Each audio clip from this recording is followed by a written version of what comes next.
question is no longer who has more ships, but who can see first and strike without being seen.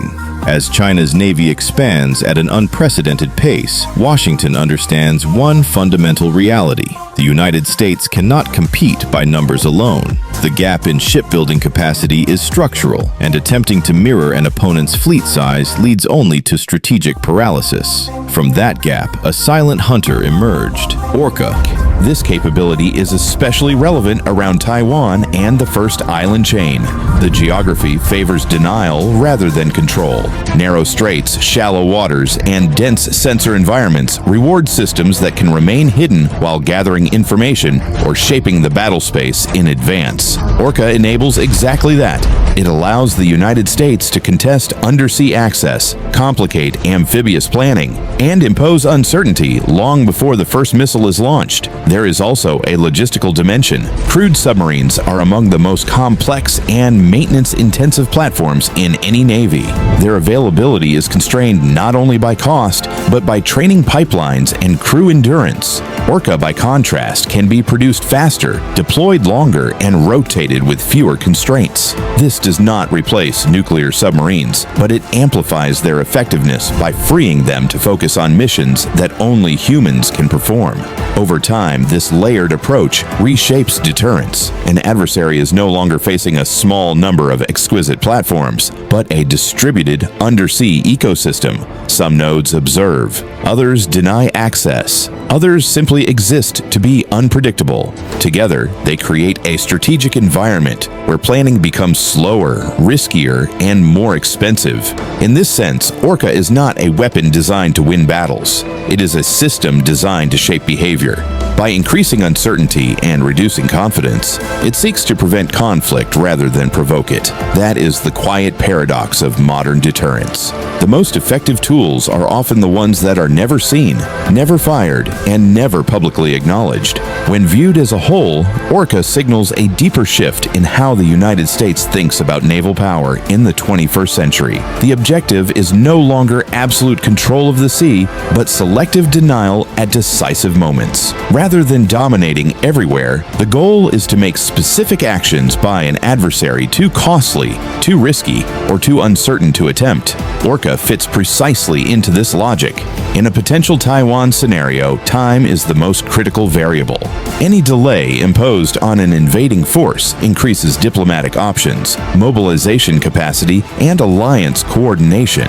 Orca contributes to this by slowing planning cycles before combat even begins. An adversary must assume that routes may be mined, sensors compromised, or movements tracked long before surface forces appear. This forces caution, hesitation, and redundancy, all of which buy time. Equally important is cost asymmetry. Orca reverses a traditional disadvantage faced by technologically advanced militaries, the problem of losing expensive platforms to cheap countermeasures. By fielding a system that is relatively affordable, unmanned, and expendable, the United States shifts the burden back onto the opponent. Every effort to detect, track, or destroy Orca consumes resources that may cost far more than the system itself. Over time, this imbalance erodes the economic logic of aggression. Orca also reinforces alliance strategy. Information gathered by unmanned systems can be shared rapidly across partner networks, enhancing collective situational awareness. This strengthens deterrence not through unilateral dominance, but through integration.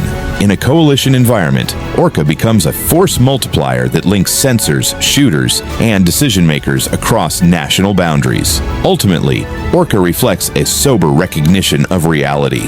The future of naval warfare will be crowded, contested, and unforgiving.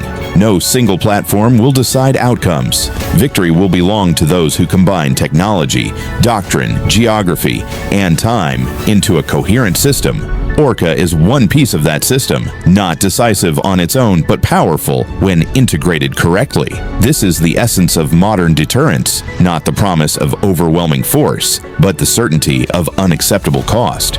And in that calculus, silence under the sea may matter more than firepower on the surface. Looking forward, the significance of Orca goes far beyond a single platform or program. It represents a shift in how power is generated, preserved, and projected in an era where resources resources are finite and adversaries are increasingly capable. The United States is no longer betting on dominance through scale alone, but on adaptability through systems. Orca does not replace aircraft carriers, destroyers, or nuclear submarines. Instead, it changes the environment in which those assets must operate. By adding persistent, unmanned presence beneath the surface, Orca complicates every operational assumption an adversary makes. Routes are no longer predictable. Safe zones no longer exist. Even peacetime movement becomes an exercise in uncertainty. This uncertainty is not accidental. It is deliberate deterrence. When an opponent cannot be sure where the threat is, when it might appear, or how many systems are already in place, decision-making slows, risk tolerance drops, strategic confidence erodes. In modern conflict, this psychological effect can be as decisive as physical destruction. There is also a deeper lesson here about the future of warfare. Technological advantage does not come from chasing the most complex or expensive weapon, but from building tools that fit doctrine, geography, and timing.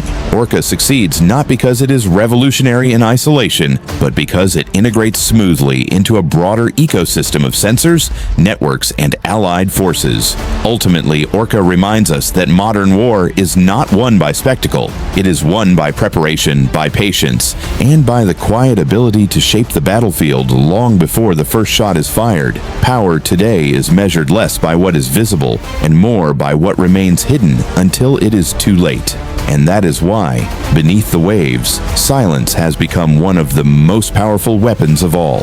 Looking back at the entire story of Orca, the most important factor is not its size, technology, or level of autonomy. What truly matters is the mindset behind it.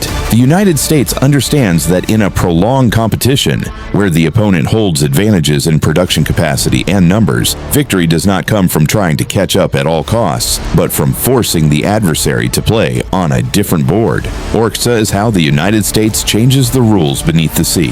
It does not need to fire the first shot. Its mere existence creates pressure. Its presence alone forces the opponent to disperse forces, raise defensive costs, and operate under constant uncertainty. This is the power of silent deterrence, a force that does not need to be announced to be effective. In future warfare, systems like Orca will not operate in isolation. They will be connected to satellites, unmanned aircraft, crewed submarines, and joint command networks. The battlefield will no longer be confined to a single domain.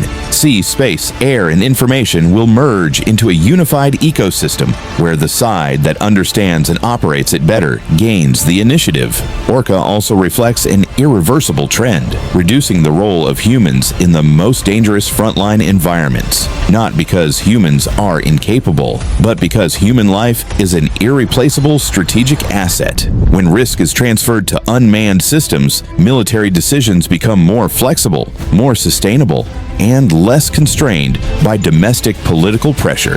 The final lesson here is not about a robotic submarine. It is about how great powers adapt to their own limits. Those who understand their weaknesses best are the ones who know how to turn them into advantages. Orca does not give the United States more ships than China, but it makes every opposing ship pay a higher price simply to survive. And in a competition that may last for decades, sometimes that is enough to preserve the balance. The United States understands one fundamental reality. It cannot compete with China in shipbuilding numbers. When an adversary holds a production advantage, the correct response is not spending money to count hulls, but changing the rules of the game. True power does not lie in what is loudest on the surface. Future warfare is a contest of ecosystems, intelligence, navigation, communications, electronic warfare, doctrine, and production. Weapons are only pieces of the puzzle. Whoever assembles the full picture wins. Orca was born from that very gap, a silent hunter expanding undersea power without paying the price in human lives. That is the core strategic mindset. Reduce risk to your people, increase risk for your opponent. And that is the harsh truth of war. Victory does not belong to the newest system, but to the right one. Right target, right timing, right doctrine. If you found this video valuable, please like, subscribe, and turn on notifications so you won't miss future episodes. I'm Hai. Thank you sincerely for watching until the end. See you next time.